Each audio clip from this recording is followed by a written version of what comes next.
ಕ್ಷೇತ್ರ ಅಮ್ಮಶಕ್ತಿ ಕಾಟೇರಮ್ಮ ದೇವಾಲಯಕ್ಕೆ ಮಾಜಿ ಸಚಿವ ಕೆಎಸ್ ಈಶ್ವರಪ್ಪ ಭೇಟಿ. ಹೊಸಕೋಟೆ ತಾಲೂಕಿನ ಸೂಲಿಬೆಲೆ ಹೋಬಳಿಯ ಕಂಬಳಿಪುರ ಗ್ರಾಮ ಪಂಚಾಯಿತಿ ವ್ಯಾಪ್ತಿಗೆ ಬರುವ ಕಂಬಳಿಪುರ ಗ್ರಾಮ ಸಮೀಪ ಇರುವ ಶ್ರೀ ಕ್ಷೇತ್ರ ಅಮ್ಮಶಕ್ತಿ ಪೀಠ ಕಾಟೇರಮ್ಮ ಹಾಗೂ 32 ಎತ್ತರದ ಮಹಾಕಾಳಿ ವಿಗ್ರಹ ಮತ್ತು ಪ್ರತ್ಯಂಗಿರ ದೇವಿ ಇರುವಂತಹ ಕ್ಷೇತ್ರಕ್ಕೆ ಮಾಜಿ ಸಚಿವರಾದ ಕೆಎಸ್ ಈಶ್ವರಪ್ಪರವರು ತಮ್ಮ ಕುಟುಂಬ ಸಮೇತರಾಗಿ ಶ್ರೀ ಕ್ಷೇತ್ರ ಅಮ್ಮಶಕ್ತಿ ಪೀಠ ಕಾಟೇರಮ್ಮ ದೇವಾಲಯಕ್ಕೆ ಭೇಟಿ ನೀಡಿ ದೇವಿಗೆ ವಿಶೇಷ ಪೂಜೆ ಸಲ್ಲಿಸಿ ದೇವರ ಕೃಪೆಗೆ ಪಾತ್ರರಾದರು.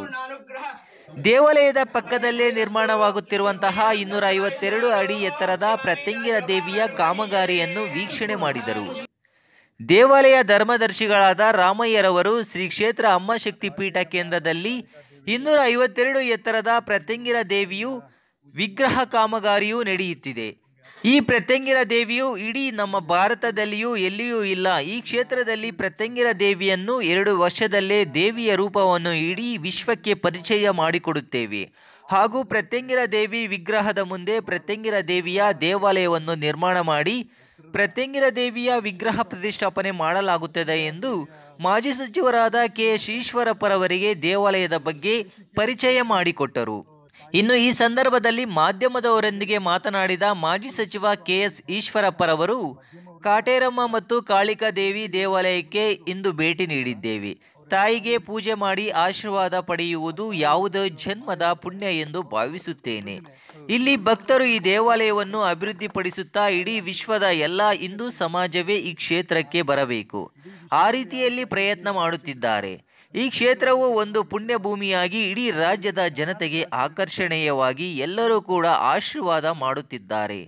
ಇದರಿಂದ ಇಡೀ ದೇಶ ಶಾಂತಿ ನೆಮ್ಮದಿಯಿಂದ ಇರುವ ನಿಟ್ಟಿನಲ್ಲಿ ಆ ತಾಯಿಯ ಆಶೀರ್ವಾದ ಇರಲಿ ಎಂದು ಶುಭ ಹಾರೈಸಿದರು. ಹಾಗೆಯೇ ಆ ತಾಯಿಯು ಏನು ಪ್ರೇರಣೆ ಕೊಡುತ್ತಾಳೋ ಅದನ್ನೆಲ್ಲುವುದನ್ನು ಕೊಡುಗೆಯಾಗಿ ನೀಡುತ್ತೇನೆ ಎಂದು ಭರವಸೆ ನೀಡಿದರು. ಅವರೆಲ್ಲರೂ ಕುಟುಂಬಕ್ಕೂ ಕೂಡ ಆ ತಾಯಿ ಒಳ್ಳೇದು ಮಾಡಲಿ ಅಂತ ಶುಭವನ್ನು ಕೋರ್ತೇನೆ. ಕಾಟೇರಮ್ಮ ಮತ್ತು ಕಾಳಿಕಾ ದೇವಿಗೆ ಇಲ್ಲಿ ಬಂದು ಆ ತಾಯಿಯ ಪೂಜೆ ಮಾಡಿ ಆಶೀರ್ವಾದ ತಗೊಂಡಿದ್ದಕ್ಕೆ ಯಾವುದೋ ಜನ್ಮದ ಪುಣ್ಯ ಅಂತ ನಾನು ಭಾವಿಸ್ತೇನೆ. ಇಲ್ಲಿಯ ಭಕ್ತರು ಇದನ್ನು ಅಭಿವೃದ್ಧಿಪಡಿಸ್ತಾ ಇಡೀ ಕರ್ನಾಟಕ ಅಲ್ಲ, ಇಡೀ ದೇಶದ ಇಡೀ ಹಿಂದೂ ಸಮಾಜವೇ ಇಲ್ಲಿ ಬರಬೇಕು, ಆ ರೂಪದಲ್ಲಿ ಅವರು ಪ್ರಯತ್ನ ನಡೆಸ್ತಾ ಇದ್ದಾರೆ. ಸುಮಾರು 251 ಅಡಿ ಎತ್ತರದ ಒಂದು ವಿಶೇಷವಾದ ಪ್ರತ್ಯಂಗಿರ ದೇವಿಯ ಒಂದು ಮೂರ್ತಿಯನ್ನು ಮಾಡ್ತಾ ಇದ್ದಾರೆ ಅಂತಂದರೆ ಇದು ದೇಶಕ್ಕೇ ಇಷ್ಟು ದೊಡ್ಡ ತಾಯಿಯ ಮೂರ್ತಿ ಇರಲಿಕ್ಕಿಲ್ಲ, ವಿಶ್ವದಲ್ಲೇ ಇರಲಿಕ್ಕಿಲ್ಲ. ಅಷ್ಟು ವಿಶೇಷವಾದ ಈ ಭಾಗದ ಜನ ಮಧ್ಯಮ ವರ್ಗದರಾದರೂ ಕೂಡ ಇಷ್ಟು ದೊಡ್ಡ ಯೋಜನೆ ತೊಗೊಂಡಿರೋದು ನಿಜಕ್ಕೂ ಕೂಡ ಅವರು ಆ ತಾಯಿ ಮೇಲಿರುವಂಥ ಭಕ್ತಿಯ ಒಂದು ವಿಶೇಷ. ಆ ತಾಯಿ ಇವ್ರಿಗೆ ಆಶೀರ್ವಾದ ಮಾಡೇ ಮಾಡ್ತಾರೆ. ಅವ್ರು ತಗೊಂಡಿರೋಂಥ ಯೋಜನೆ ಇನ್ನು 2 ವರ್ಷದಲ್ಲಿ ಮುಗಿಸ್ಬೇಕು ಅಂತ ಯೋಚನೆ ಮಾಡಿದ್ದಾರೆ. ಆ ತಾಯಿ ಆಶೀರ್ವಾದ ಖಂಡಿತ ಇದು ಮುಗಿಯುತ್ತೆ ಅನ್ನೋಂಥ ವಿಶ್ವಾಸದಲ್ಲಿ ನಾನು ಇದ್ದೀನಿ. ಇಡೀ ವಿಶ್ವದಲ್ಲಿ ಯಾವ ರೀತಿ ಅಯೋಧ್ಯೆಯ ರಾಮಚಂದ್ರನ ಒಂದು ಮಂದಿರದ ಬಗ್ಗೆ ಜನ ಯೋಚನೆ ಮಾಡ್ತಿದ್ದಾರೆ, ಅದೇ ರೀತಿ ಕರ್ನಾಟಕ ರಾಜ್ಯದಲ್ಲಿರುವಂಥ ಈ ಒಂದು ದೇವಸ್ಥಾನ ಇದು ನಿಜಕ್ಕೂ ಕೂಡ ಇಡೀ ದೇಶದ ಆಕರ್ಷಣೆಯ ಕೇಂದ್ರವಾಗುತ್ತೆ. ಇದು ಒಂದು ರೀತಿಯ ಕ್ಷೇತ್ರದ ಒಂದು ಪುಣ್ಯಕ್ಷೇತ್ರದ ಪುಣ್ಯಭೂಮಿಯಾಗಿ ಇಡೀ ರಾಜ್ಯದ ದೇಶದ ಜನಕ್ಕೆ ಆಕರ್ಷಣೆ ಮಾಡಿ ಎಲ್ಲರೂ ಕೂಡ ಆಶೀರ್ವಾದ ಮಾಡ್ತಾಳೆ. ಇದರಿಂದ ಇಡೀ ದೇಶ ಶಾಂತಿಯಿಂದ ನೆಮ್ಮದಿಯಿಂದ ಇರೋ ದಿಕ್ಕಿನಲ್ಲಿ ಆ ತಾಯಿ ಆಶೀರ್ವಾದ ಬರೋದ್ರಿಂದ ಆಗಲಿ ಅಂತೇಳಿ ಈ ಶುಭ ಕೋರಕ್ಕೆ ಇಷ್ಟಪಡ್ತೇನೆ.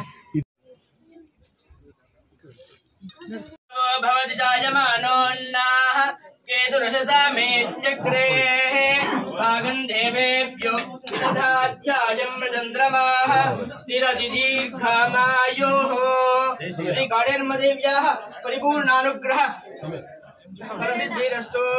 ಶ್ರೀ ವರ್ಚಸ್ಸಮಾಯುಷ್ಯಮಾರೋ ಯಮಾವೀದ ಶೋಭಾಮಾನಂ ಮಹೀಯತೆ.